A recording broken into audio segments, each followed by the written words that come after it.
Now, let me now look at, against those views from Princeton and from Washington, let us look at, what has happened and how has Europe actually responded. And I'm going to be looking at 3 of the 4 frames that I have before. I'm going to leave aside the social policy. I'm going to be looking at the monetary policy, the centralized monetary policy, or partly centralized monetary policy. I'm going to be looking at the single market and the role of the Commission in competition policy. And I'm going to be looking at what is decentralized part here, the national treasury's fiscal policies and intervention by the fiscal authorities. Now, let's start with the monetary authorities, and in particular, the ECB. First, it should be clear what the treaty does and what the treaty does not do. The treaty, as we know, does not explicitly assign lender of last resort responsibility to the ECB. It doesn't say that it cannot have it, but it doesn't say explicitly that it is endowed with that responsibility of lender of last resort.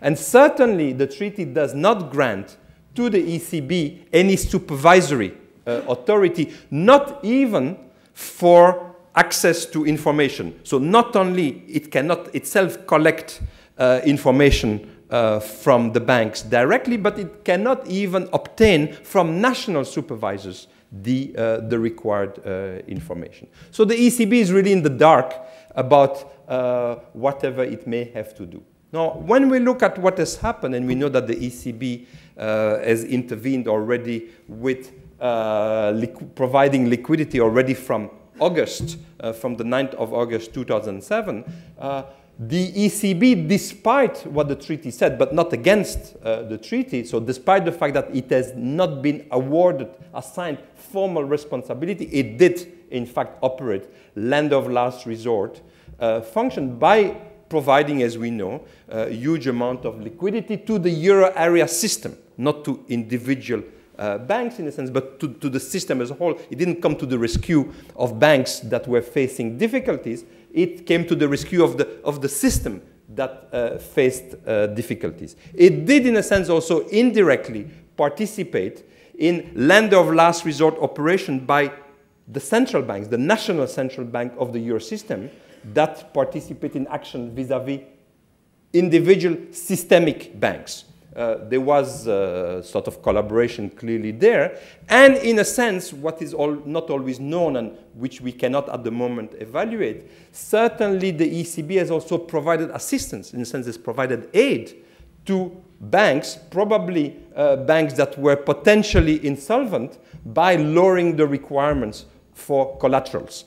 It would be good at some stage to be able to evaluate how much the aid of the ECB has been to the banking sector through this lowering of collaterals. At the moment, certainly there is no data on this. So about the ECB, the centralized monetary policy, I would say, if I had to give a grade, since we are in a graduate school, I would give clearly an A. Maybe even an A+ to the ECB for being able to act extremely quickly. And despite some of the vaguenesses of the treaty, I think it acted efficiently and very, very promptly. And with a lot of imagination, it was not at all, it didn't at all display lack of imagination, certainly not compared to other central banks, including the Fed.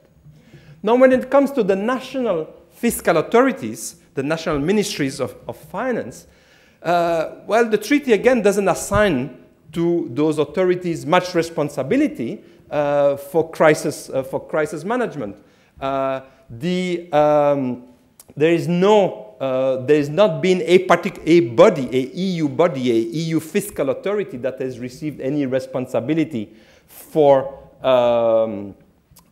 supervision, not even, as we know, for the case of the many banks, the 40 to 50 banks that are said to be systemic banks, the large European banks that have transnational operation. Nor is there any arrangement, any serious arrangement besides MOUs, memorandum of understanding, that have proved totally useless in the crisis. There's not been any mechanism to foresee burden sharing mechanism. In case of a bank, I'm not going to cite any name of a bank, of a transnational bank in Europe that has operation in different countries that would solve solvency problems. What kind of arrangement is there to deal with this? There was really no arrangement. As we know, and there's been much discussion of that in these recent days in the press, there's no bailout facility in the European Union for euro area countries. So if a euro area government was facing difficulties with its public debt, in principle, there is no mechanism.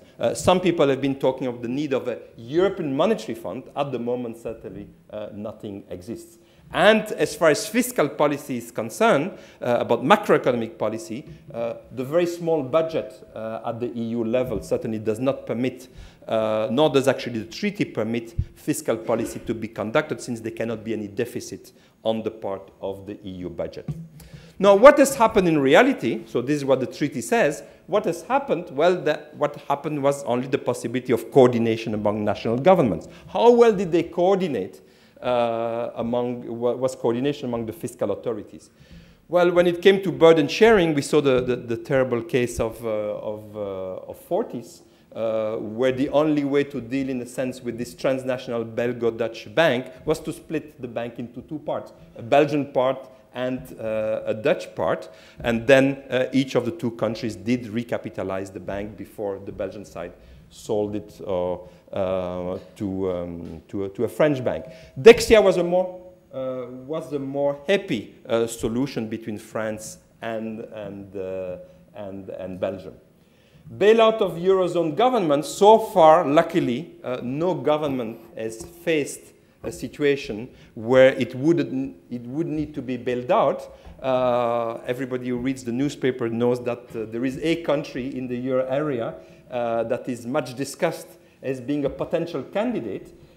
We shall see whether the candidate will turn into an actual customer. And we know also that at the European level, there have been various declarations that we will not allow the country to default, this country or other country to default, the country that I'm not naming or other countries on the list to default, but we remain totally unclear about what kind of mechanism would be put into place. Again, the treaty does not foresee anything. I'm sure there would be creativity, but certainly there are no mechanism. And about the fiscal stimulus, yes, I think I'm definitely giving credit to the Commission to have put into place this European Economic Recovery Plan that tried to provide a framework for the national authorities to provide a stimulus, but we know it was only a framework, and it was a very, very loose framework.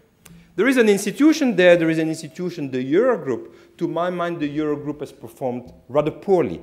And again, some of you are reading the press may have seen that there's been a bit of dispute between the Eurogroup chairman and the French president. To my view, I think what the Eurogroup managed to do very, very well during the crisis, during the last part of 2008, was indeed under the French presidency, when Nicolas Sarkozy, the president of the EU, called this summit of the Eurogroup at the level not of finance ministers and central bank governors, but at the level of heads of state.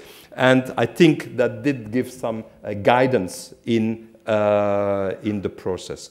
It's true, I think, that the Eurogroup is now waking up somewhat, given the situation in Greece. We have all seen what are the news in Greece, the deficits, the debt that are much worse than one had expected. And now one does hear the Eurogroup making some recommendations, strong recommendation through the ECOFIN to Greece to shape up its policy.